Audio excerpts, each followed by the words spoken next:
The paper coffee cup left his hand too casually, like it was just part of the show. Its contents spun mid-air, a dark arc catching the afternoon light, before crashing into the chest of the royal guard with a wet, splattering thud. Brown liquid splashed across crimson fabric, dripping down over polished brass buttons that now steamed under the scorching summer sun. The smell of roasted bitterness filled the air as the crowd collectively inhaled. A woman let out a sharp gasp. A child whimpered behind her mother's coat. Phones, once held high to capture a cheerful tourist attraction, now hovered uncertainly, frozen halfway between awe and disgust. And yet, he didn't move. Not an inch, not a blink. The ceremonial bearskin cap stayed fixed atop his head like a crown. His eyes remained locked straight ahead, as if he hadn't just been doused in boiling humiliation by a stranger with a laugh. Not even his breathing betrayed the moment. To some in the crowd, the silence was chilling. To others, it was oddly beautiful, unnerving in its sheer control. The man who threw the cup chuckled, nudged his friend's shoulder and muttered something about just a prank. But even he was beginning to notice the shift, the way the crowd had gone completely still, how eyes were no longer on him, but fixed on the figure he'd tried to break. He didn't flinch, not yet. But when he did take that one step forward, no one in the crowd would ever forget it. He stood like he had been carved into the stone of the palace itself, a towering figure cloaked in tradition and steel discipline. His scarlet tunic, soaked now from the coffee's impact, clung to his frame in darkened patches that steamed beneath the relentless sun. Each button gleamed through the stain, polished to mirror perfection that refused to dull, even under insult. Crisp black trousers broke flawlessly at the boots, and the leather strap across his chest hadn't shifted, even with the force of the splash. The bearskin cap atop his head cast a deep shadow across his brow, yet his posture remained lit by the full weight of daylight. He didn't speak. He didn't blink. He didn't so much as breathe differently. His chest, wet with heat, rose and fell like clockwork, measured, precise, inviolable. Steam drifted up in lazy curls, but his stillness made it look like the world around him was the only thing that moved. Guard Isaac Monroe. His name wasn't written on any sign. It wasn't spoken by any officer nearby. But the uniform he wore, the legacy stitched into every fiber, spoke louder than introductions ever could. To the crowd, he was both man and monument. An echo of something older, something heavier than the prank that had just been hurled at him. Children stared up in confusion. Adults stood in silent conflict between stepping in and simply watching. He had become the eye of a brewing storm. Still, anchored, unshakable. Around him, the summer heat rippled. Tourists shifted, coughed, pointed. But Isaac Monroe didn't budge. Not for the heat, not for the crowd, not even for the man who had just thrown a boiling insult at his chest. He stood because that was his duty, and the world had no idea what was about to follow. Isaac Monroe hadn't always worn the red. Before the tourists and the crowds and the ceremonial rifle, he had worn something far heavier, sand-drenched fatigues and a medic's patch sewn onto his sleeve with a shaking hand. At 32, he bore the posture of a man who had long since learned to carry both silence and scars without showing either. The uniform he wore now wasn't his first, but it was the one he guarded most fiercely, not because of pageantry, but because of memory. 2 deployments in Syria had etched that silence into him, the kind of quiet that comes after an explosion, where the ringing in your ears is the only sound left alive. He remembered crouching beneath collapsed walls, dragging bodies out with one hand while applying pressure with the other. He remembered the boy whose breath he held onto for 7 minutes until the chopper arrived, only to lose him anyway. And he remembered the heat, not the dry heat of war, but the kind that clung to your soul long after your boots had stepped off foreign soil. His father had left when Isaac was a boy. It was his grandfather who raised him. The old man had stood guard over Winston Churchill's casket. His black and white photo still sat on the mantel of Isaac's flat. The mustache stern, the spine ramrod straight. Dignity is never loud, he used to say while brushing lint from his own blazer. It just doesn't blink. That voice had followed Isaac into battlefields and back, and now into Buckingham Palace. He rose every morning at 4 a.m. No alarm, just discipline, a plain breakfast, a brief moment with the photo. Then the ritual began, every crease ironed sharp enough to slice the day, every brass button polished until it caught the morning light like a blade, boots blackened to a mirror. Not for tourists, not for commanders, for the silence, for the weight of the men who had worn it before him. It wasn't just ceremony, it was continuation, a thread from every soldier who had stood still when it mattered most. So when the coffee hit him, burning, sudden, childish, he didn't react out of pride. He didn't stand still because he was told to. He did it because he understood that real strength was never about motion. It was about refusal.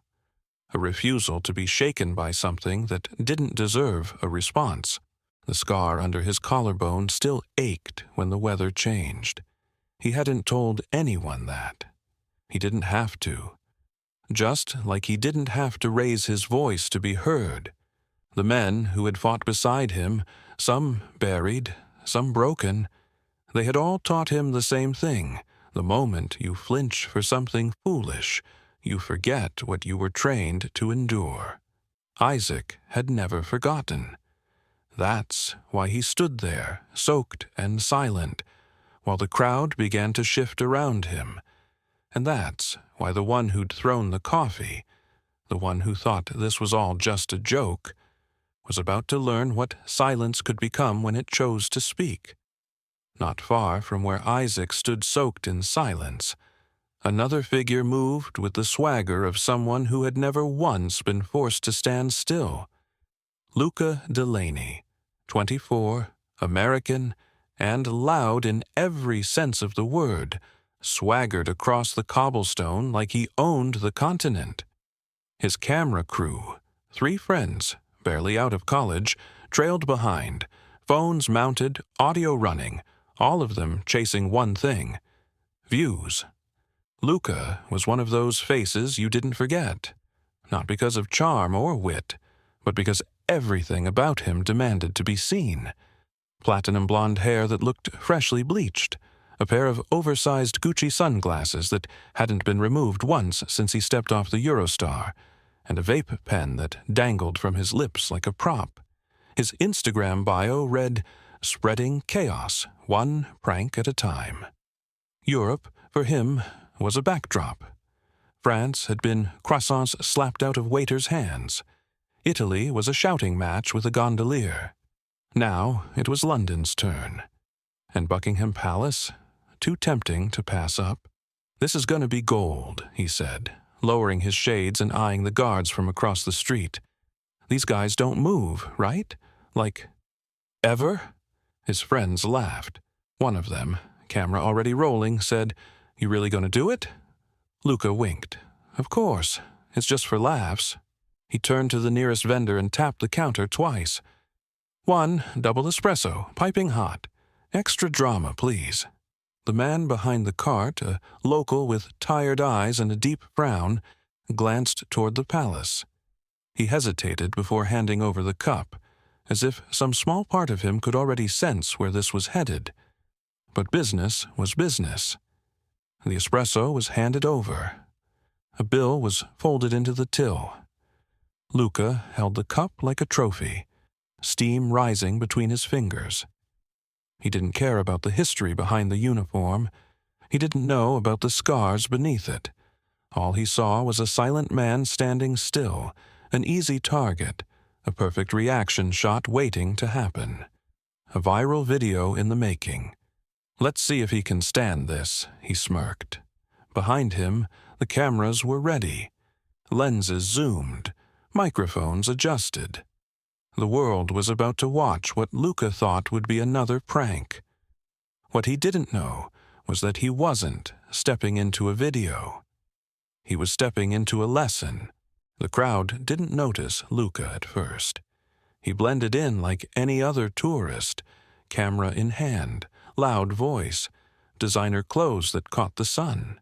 But as he moved closer to the palace gates, something about his energy shifted the air. He wasn't looking up in awe like the others. He wasn't aiming his phone at the historic architecture or the flags waving in the breeze.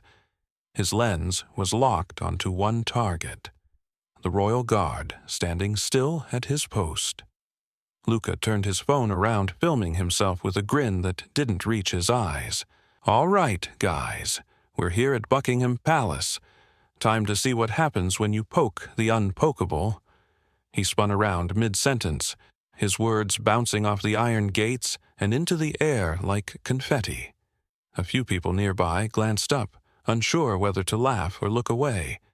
He sauntered toward Isaac Monroe, espresso cup still in hand, steam curling around his knuckles.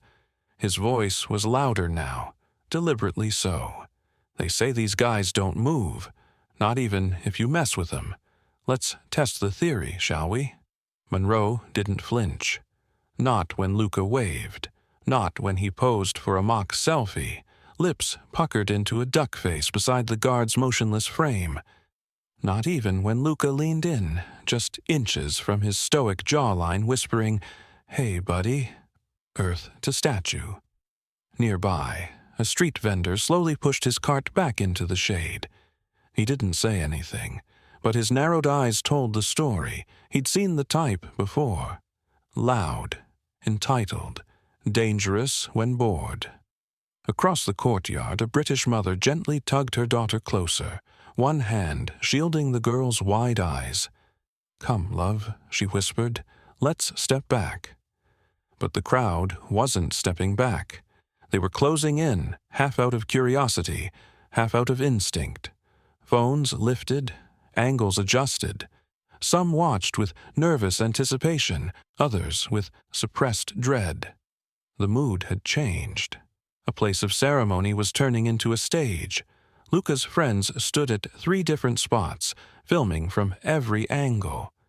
One crouched slightly to capture the guard's expression. Another panned across the onlookers, capturing their reactions. The third zoomed in on the coffee. Monroe remained still, his eyes fixed straight ahead, expression blank. But the uniform, damp with sweat, crisp with effort, spoke for him. He didn't need to move. His stillness was louder than any threat. Luca, sensing his moment, circled behind Monroe slowly, almost theatrically. "Come on," he called out to his viewers, grinning. "He's not even gonna blink?" A teenager in the crowd giggled. A man in a business suit lowered his phone, uncomfortable. The girl next to him whispered, "This feels wrong." Still, no one stepped in, because Luca hadn't crossed the line yet. And then he did. With a quick, careless flick of his wrist, he launched the coffee. The cup twisted through the air like a slow-motion warning. Brown liquid exploded mid-flight, catching the light in a flash before landing square on the guard's chest with a crackling hiss. Hot espresso soaked into red wool, darkening the fabric almost instantly. The smell of scorched cloth mixed with bitter roast. The sound it made, that wet, stinging slap, cut through the courtyard like a slap to the face of tradition itself. A gasp rose up, audible, collective. Then silence. No one spoke, not Luca, not his friends, not the families or vendors or tourists holding phones aloft.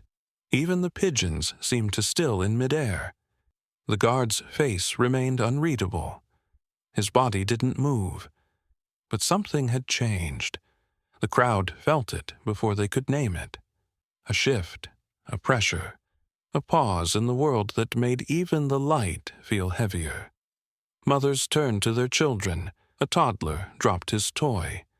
An elderly man removed his hat. Luca blinked. For the first time that day, he wasn't grinning, because the guard hadn't reacted. But he hadn't ignored it either. There was something in that stillness now, something waiting, something wound tight beneath the buttons and posture. A decision not yet made, but on the brink. Steam rose from Monroe's chest. The crowd held its breath. And though the guard hadn't spoken a word, everyone suddenly understood. This wasn't over. The coffee clung to the fabric, dark and steaming. The fibers of the scarlet tunic absorbed the insult like it had absorbed the summer sun for hours, without complaint, without reaction. A faint hiss still lingered in the air, the kind that doesn't belong at Buckingham Palace. And yet, there it was, hanging just beneath the silence that followed. Isaac Monroe remained motionless. His eyes were fixed, not on the man who threw the coffee, but somewhere far beyond the gates, beyond the crowd, beyond even the moment. His face didn't contort. His arms didn't shift. But his jaw, if you looked close enough, tightened by a fraction, just enough to betray the human beneath the brass and polish. A small child in the front row tugged on her mother's sleeve. Her voice was barely louder than the breeze, but it carried. "Mummy, why didn't he move?" The question hung in the air, raw and untouched. A few feet away, Luca let out a laugh that didn't echo. "See," he called out, voice thinner now. "It's just a prank. Chill out." But the chill was already there, and it wasn't forgiveness. Even Luca felt it. That rising sense that he'd miscalculated. He expected outrage, a shout, a shove, something loud, something he could frame in a thumbnail. But what he got instead was worse, because it wasn't silence anymore. It was patience. And patience, when paired with discipline, becomes something heavy. Monroe's chest rose once, slow and deep. Not a breath of anger, but something heavier, older. A breath meant to keep time. Luca took a step back. The crowd noticed what he didn't say. Phones were still raised, but they weren't filming for laughs anymore. They were recording because they sensed they were watching something important, something that would be replayed, dissected, remembered. Monroe's fingers twitched, just once, barely noticeable beneath the white glove. And then, his left boot shifted. Not a stumble, not a lurch, just a slight turn of leather against stone. Precise, controlled. That single movement sent a ripple through the crowd like thunder from a blue sky. People pulled back instinctively. The vendor who had retreated earlier now watched with one hand frozen over the cart's edge. A father placed his hand protectively on his son's shoulder, as if that single step had opened a doorway they couldn't quite see, but felt all the same. Luca opened his mouth, then closed it again. The espresso had stopped dripping. It had soaked in, but its message hadn't. It had only raised a question, one Monroe was about to answer. The guard's right hand flexed once, deliberate, slow, and returned to stillness. No one spoke. Even pigeons that had fluttered nervously now stayed suspended on rooftops, watching. The sun had dipped lower, shadows stretching across the courtyard. Somewhere in the distance, a chime rang out from Big Ben, soft and hollow. Monroe's head remained perfectly straight, but his presence was no longer still. It pulsed now, like a current had moved through him, like the heat that rose from his chest had entered his bones and found purpose. Luca's friends had stopped laughing. One of them lowered his phone, uncertain whether to keep recording or run. The other whispered, Is this part of it? But it wasn't. Not anymore. Because now, Monroe's right foot followed the left, and with the kind of grace you don't expect from someone carrying centuries of tradition on his shoulders, Isaac Monroe took one full, deliberate step forward. The crowd didn't gasp this time. They held their breath, because somehow, without raising his voice, without raising a hand, without uttering a single word, the guard had become something else entirely. He had crossed from symbol into story.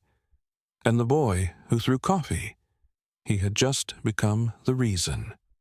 From behind the crowd, the sound of boots marching in perfect cadence broke the silence. Uniforms appeared, clean, precise, sharp, led by a senior officer whose age sat in the lines around his eyes and the weight of quiet authority in his stance. Captain Harold Benton stopped a few paces behind Isaac Monroe. No questions, no discussion, just a single knowing nod. And that was enough. Monroe turned. Slowly, deliberately, he broke from formation and faced the man who had thrown the coffee. Luca stood with his camera still aimed but his confidence fading. His friends behind him had gone quiet. Their phones were still recording, but no longer with the same excitement. Now it was something else, something heavier. Monroe raised his gloved hand and gently wiped the dried stain from his chest, brushing away the mark as if clearing the dust from a gravestone. The motion wasn't angry. It was careful, almost ceremonial. Then he spoke. His voice didn't rise. It didn't need to. It was low, calm, and so steady it silenced everything else around it. When I pulled children out of rubble in Aleppo, no one laughed. The words landed with weight. Luca blinked. Some in the crowd instinctively lowered their phones. A woman near the front pressed her hand to her mouth, as if she'd just realized the gravity of what they were witnessing. This uniform, Monroe continued, isn't just cloth. It's history. It's loss. It's blood. His tone didn't waver. He stepped forward, not threatening, but certain. You threw coffee at a man standing for people you can't name. That was your joke. But the only thing you exposed was yourself. He looked around now, not just at Luca, but at the crowd, every phone, every eye, every frozen breath. I served in a place where silence meant survival, where standing still meant someone else lived to see morning. Now I stand here, not for attention, not for you, but in memory of those who can't. You think I'm weak because I didn't react. You mistake stillness for surrender. Let me explain what stillness really is. It's what held the line when mortar rounds fell too close. It's what medics cling to when hands tremble over a bleeding wound. It's the silence that fills a room when a folded flag is handed to a child who just lost a parent. The words weren't shouted. They were offered, one after another, with the composure of someone who had nothing left to prove. "This isn't a costume," he said quietly, glancing at the buttons that still glinted beneath the stain. "It's a promise, to endure, to honor, to protect." He looked directly at Luca again. "You came for entertainment, for likes, for views. You got what you came for, but not the way you imagined. You went viral not because you broke someone, but because you revealed someone." The moment hung still. The tourists who had gathered around weren't just watching anymore. They were absorbing something they hadn't expected to find that day. Every day we stand here is not a performance. It is a vow that discipline still matters, that respect still exists, that in a world addicted to noise, there are still corners where silence stands taller than chaos. Isaac turned slightly toward the crowd once more. "I won't ask for an apology, because this moment, it was never about you." With that, he stepped back into position. The bearing returned, his posture reset.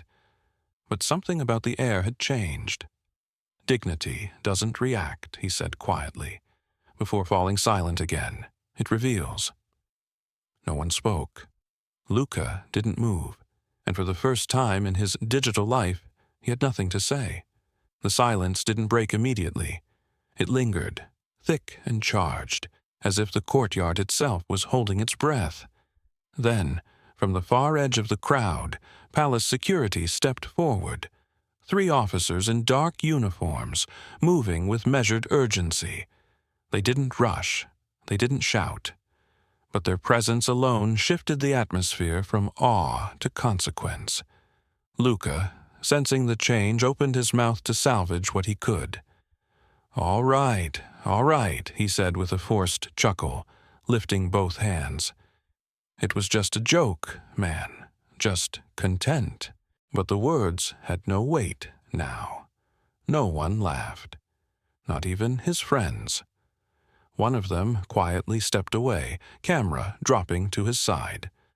Another adjusted his phone's settings, as if trying to erase the footage before it became something else. The last lingered for a moment. But even he lowered his phone and took a careful step backward, distancing himself from the man who had finally crossed a line too visible to ignore. Monroe didn't flinch. He didn't look at Luca. He had already returned to his position, rifle steady, boots aligned, spine straight, as if the speech hadn't just echoed through the bones of everyone present, as if the coffee stain didn't still mark the front of his uniform. He stood again, not as if nothing happened, but as if everything had been settled. That's when the clapping began. It started softly, hesitant at first. One pair of hands, then another. It wasn't a cheer, it was respect, recognition. The kind of applause that rises not for entertainment, but for character. Within seconds, it grew, not thunderous, not wild, but steady. Even, warm. Real. A young girl stepped out from the crowd, her blonde ponytail swinging slightly as she approached. She couldn't have been older than 8. In one small, solemn motion, she lifted her right hand in salute. No one told her to. She just did it, instinctively, like some quiet understanding had bloomed in her chest. Her mother watched, eyes glistening. Luca turned his head, glancing back as the guards took him gently by the arms. His jaw was tight now, his posture deflated. The laughter was gone. So was the confidence. What remained was a boy who'd mistaken tradition for theater and thought he could steal a moment that was never his to own. The coffee vendor shook his head once, then resumed wiping down his cart as if closing a story that had ended exactly the way it was meant to.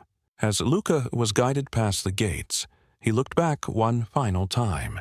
But Monroe was no longer watching. He had already returned to stillness, not as a sign of retreat, but as a reminder that dignity, once restored, does not chase approval. It simply holds the line. By nightfall, the videos had already begun to circulate. Dozens of angles, each capturing the same moment from a slightly different view. Luca's laugh, the coffee flying, the silent stillness, and then the voice that followed. None of them were edited. None needed to be. The raw footage alone told a story that didn't require dramatics. It told the truth. Within hours, Number Guard Monroe was trending globally. On Twitter, veterans shared clips of the speech alongside photos from their own deployments, adding captions like, "That's how you hold the line," and "Respect isn't silent, it's earned." Politicians weighed in too. A British MP called it an act of living discipline. A U.S. senator quoted Monroe's words in a tweet, "Dignity doesn't react. It reveals." Teachers began using the footage in classrooms, not to discuss politics or military service, but to talk about composure, character, and restraint. "Watch how he never raises his voice," one educator wrote. "This is emotional control. This is power." And then came the letter. It was posted by the mother of an 8-year-old boy from Manchester, who had seen the video on his father's phone. In crayon-scrawled handwriting, it read, "Dear Guard Monroe, I want to grow up like the man who didn't get mad. I want to stand tall even if someone throws coffee at me." The post was shared over 100,000 times in 2 days. Monroe didn't know. He was already back on duty the next morning, standing as he had the day before. Still, focused. The stain had been cleaned, the uniform pressed anew, but something had shifted. Not in him, but in those who watched him.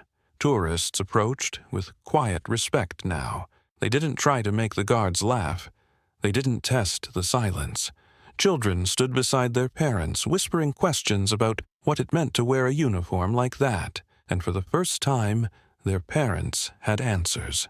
In the weeks that followed, military academies and law enforcement training centers quietly updated their internal briefing materials.